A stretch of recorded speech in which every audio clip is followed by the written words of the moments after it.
เลยตัดภาพมาอีกมื้อนี้ก็มาเปลี่ยนบรรยากาศก่อนเนาะหลังจากเกี่ยวข้าวตากฝนเมื่อวานนี่ก็ยังฝนยังบ่ได้แล้วดอกพี่น้องเลยยัง3-4ให้เอาขึ้นบ่เบิดโอ้ตกกระนำลงมาก่อนเนาะตัดภาพมาอีกมื้อนี้ก็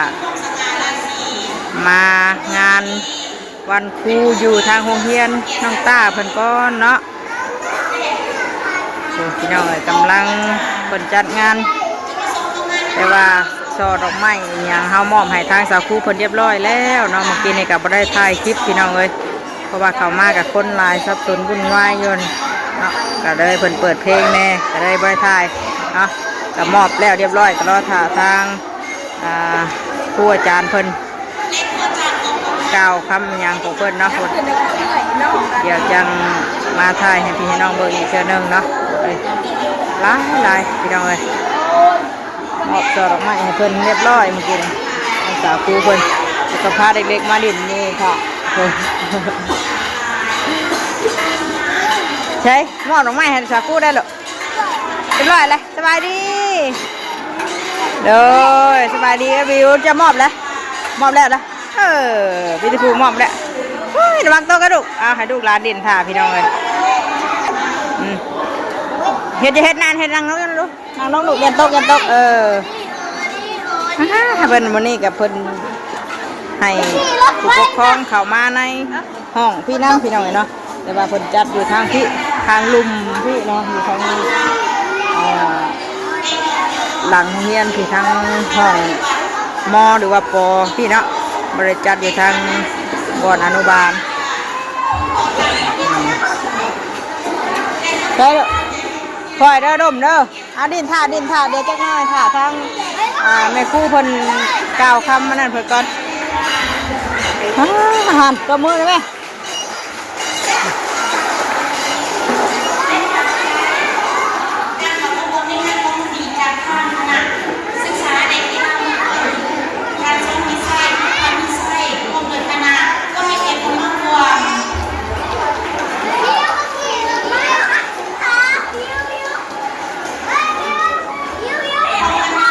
โดดไปลูกอย่าพากันขึ้นสูงเด้อฉันหน่อยไม่ได้เป่าอันแค้นไม่ได้นั่นนะฮะไม่ได้เป่าคุยนะฮะเดี๋ยวถ้าเบิ่งงานด่านน้อยแสดงพี่น้องเลยเนาะเดี๋ยวรอให้ทางโรงเรียนเพิ่นนั่นก่อนลงมาดูค่ะถึงน้องนะฮะลงมาเดี๋ยวรอเบิ่ง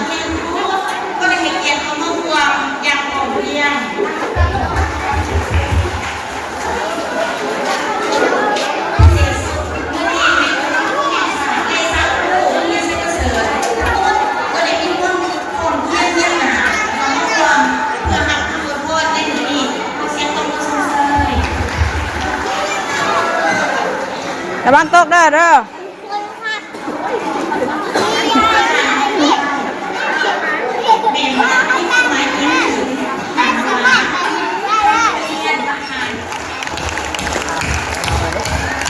ี่จะให้ทางห้องพอเพิ่นมามอบมาไม้กับครูเนาะมานั่งในโต๊ะเขาซึ่งน้องๆมอบของควรให้แก่สาวครูผู้มีบุญคุณ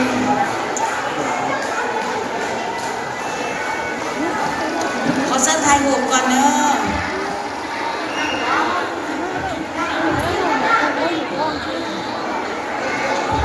ขาสาวครูอะไรโดยสอนเขาค่ะเพื่อบรรลุภาพที่สวยงดงามได้เป็นการเสื้อสู้เกียรติศักดิ์ศรีของสาวครูเราในมือนี้การมอบช่อดอกไม้ก็เป็นอันหนึ่งแทนจิตแทนใจ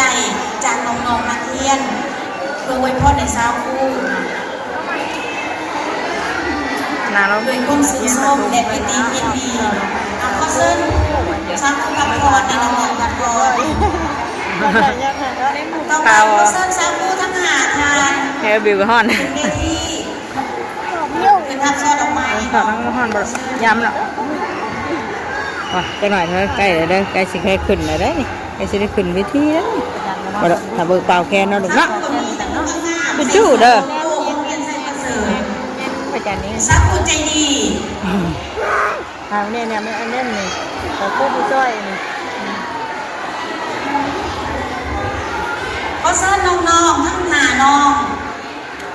เที่ยงมอบช่อดอกไม้ในเกษาคูเนาะเขาต้องมาสงสัยน้องๆเนี่ย สมา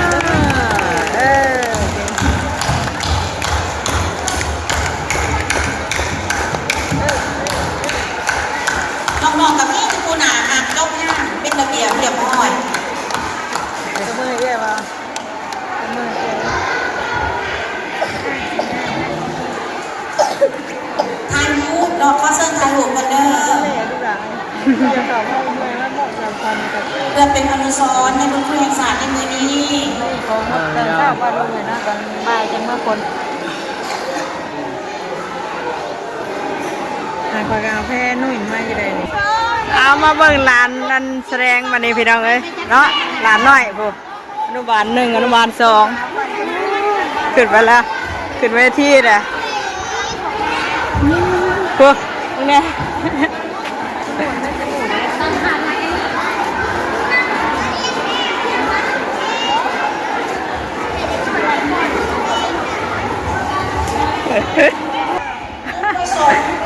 เปิด คิดสำนึกน้องๆในลูก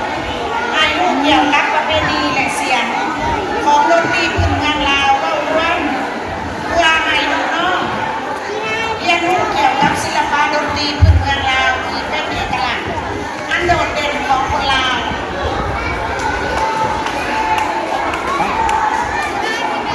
น้องๆขึ้นสู่เวทีแล้วตอนนี้เก็บกับผู้ใส่ดงเนาะ ปนถือแค้นถือคุยเดี๋ยวมาเห็นอะไรเนาะเห็นเลยไอ้ตาได้คุยได้เห็นดีบ่พี่น้องมาเด้ เส้นทางแห่งผู้มีเกียรติขอต้นมือสมเสยให้พวกน้องแน่ คุยอยู่ไอ้ตาไม่ได้เป่าแค้นซ้ำวันนี้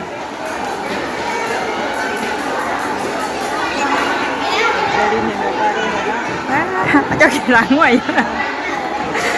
โอ้ยตื่นเต้นแทนลูกเลยแม่แกเป็นน้อยว่านี่นะเป็นชิ้นแน่รอบนี้นะแม่ไปซื้อมาดูกันเลย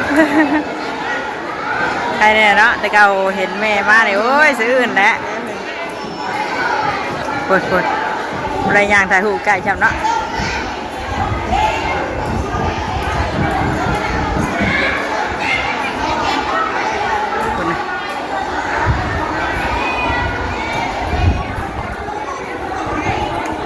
สักการหักส้มเลยหักฟังเลยเนาะ ถ้าพอได้เปลี่ยนกันได้ตาได้แค่ไหนแบบนี้ บอกน้ำภาพเลยบ้าง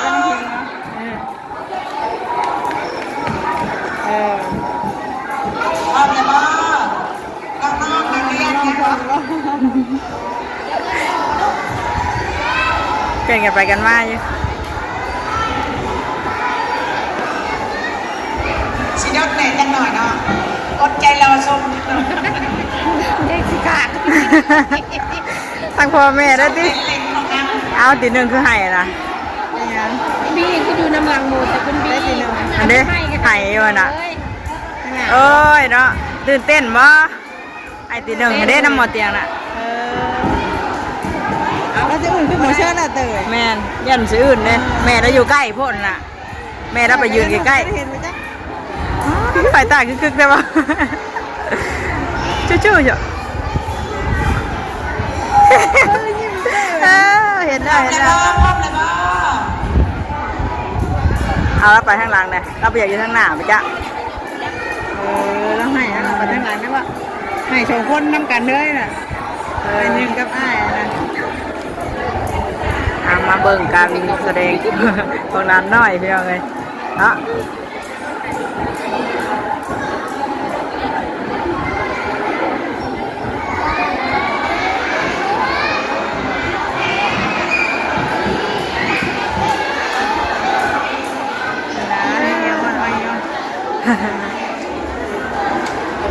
แม่เราให้นะแม่เรา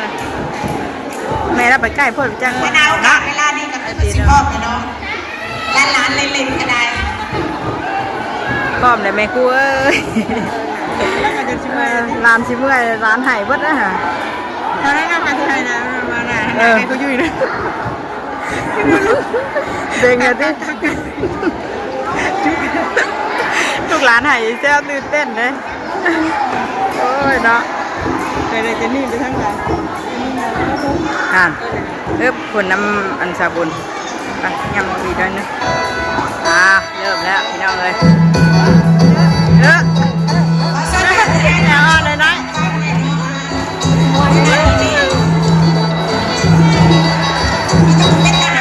พี่น้องเป็นยังไงยังไม่ได้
อันนี้ก็เพื่อนนี่เนาะเพื่อจุดประสงค์คิดสำนึกน้องๆในเกี่ยวกับประเภทในเสียงดนตรีขึ้นเมืองลาวว่ารวมเพื่อให้น้องๆเรียนรู้เกี่ยวกับศิลปะดนตรีขึ้นเมืองลาวที่เป็นเอกลักษณ์อันโดดเด่นของคนลาวเนาะ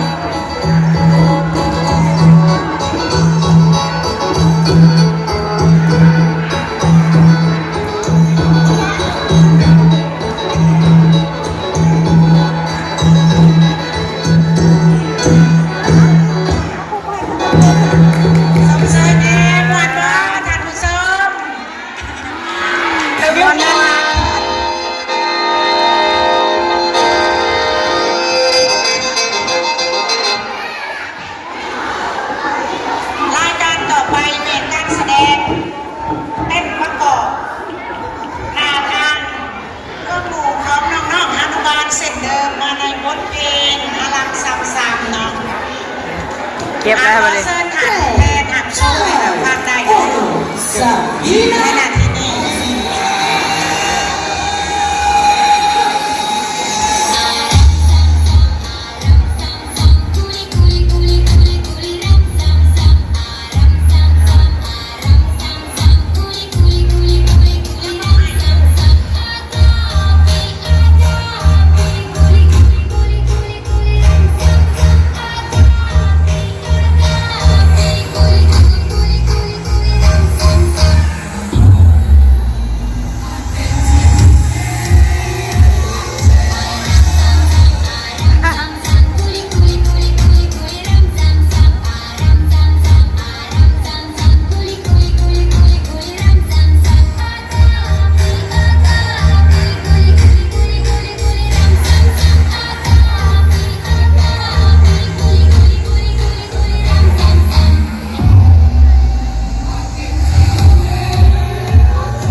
โอ้มีผู้ปกครองถามว่าเต็มอยู่ดิยังพอดอีกบ่เดี๋ยวเพิ่นพอดก่อนบัดนี้เนาะ โอ้โหเป็นใกล้ๆเนาะ อันนี้น่ะว่าเจียว่าทางหน้าสาบุญน่ะ เพลงที่ว่าหง เอาแล้วก็เข้ากันได้ มาแล้วจะมาเข้าไปได้แม่สิเนาะ ขอเอ็นเซิร์นะน้องๆก็ทองและก็ซับคูเนาะที่ว่ารายการนี้แม่ร้องเพลงวัวปูถ้าบิดกระจับใส่เป็นรายการสุดท้ายเนาะแต่ว่าเนาะว่าน้องๆมีความยุ่งยากในการขึ้นลงเนาะและจากนั้นเลยที่ได้ตั้งเอามาเป็นรายการที่3เนาะในการขึ้นลงมาเนาะต่อไปก็เชิญทานโดยก็เชิญทานหัดส้มและหัดฟังรายการศิลปะของเพลงวัวปูมาในบทเพลงบุญคุณครูเมื่อนี้เป็นมือสำคัญฉะนั้นบทเพลงนี้ต้องจะลึกบุญคุณครูเนาะเอาขอเชิญทานนำฟังนะครับส้มได้เขาจะก็มาส้มใส่อีกแบบหนึ่งเป็นกำลังใจ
แล้วบ่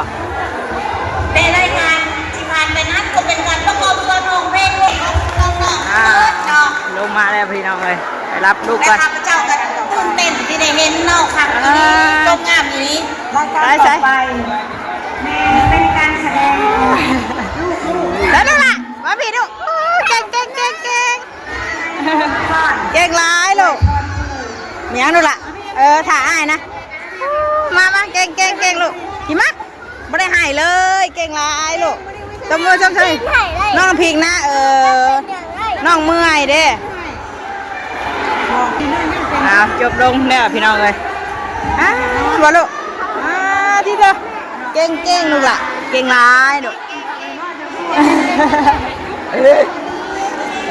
จบเลยลูกเจ็บเลยเจ็บบอลลูกมันมาพอดีตีนใส่ลูกเก่งเก่งบอลเลยเราจะออกลูกเราจะออกจะหน่อยก่อนจุให้อยู่นี่เลย มีอย่างนั้นลูก จุให้อยู่ มีหอมแก้มโอ้ยน้องวิวในหอมแก้มไปต้านะไปลูกไปนั่งพุบไป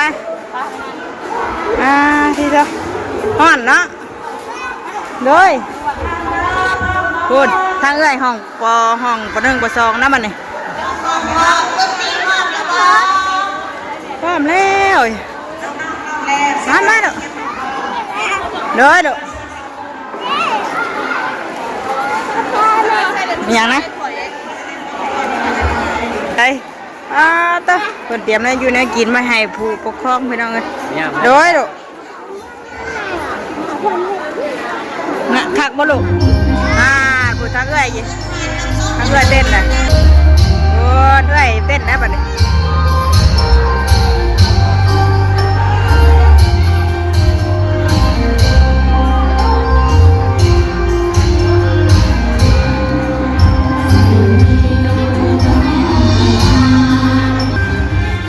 แล่นขึ้นมาดินพี่ผู้เดียวว่าบาทนี่บ่ลูก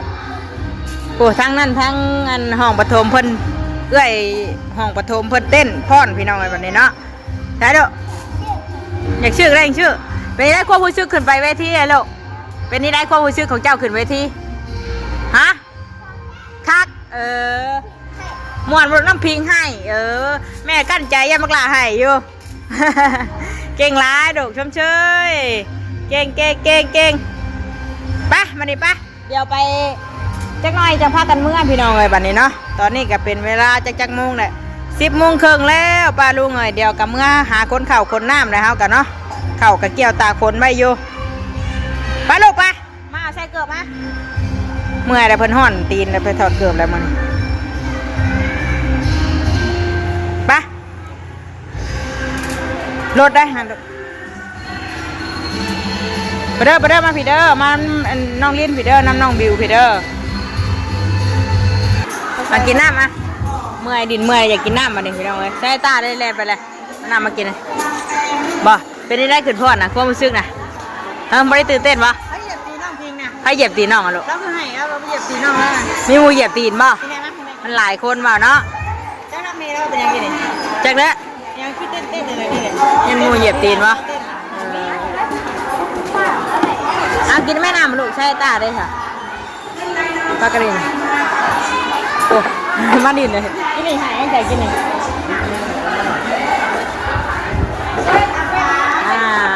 ได้ลูกนี่หันแล้วค่ะ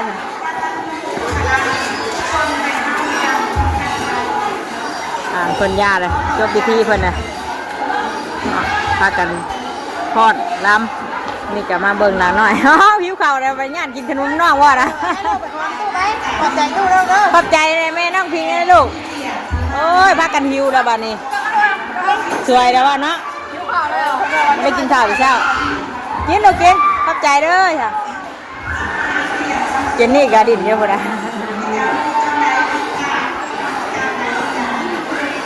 ไปใส่พี่น้องเลยเนาะเดี๋ยวจะหน่อยกับพาดูพาเต้าเมื่อแล้วเดี๋ยวแม่ก็จบคลิปไปเพียงแค่นี้ก่อนเนาะเดี๋ยวพ่อกันดีคลิปหน้ามันนี่จะมางานวันครูอยู่ทางโรงเรียนไซเบอร์เซิร์เนาะมาถ่ายบรรยากาศอยู่ทางโรงเรียนให้พี่น้องได้เบิ่งได้ชมเนาะค่ะบัว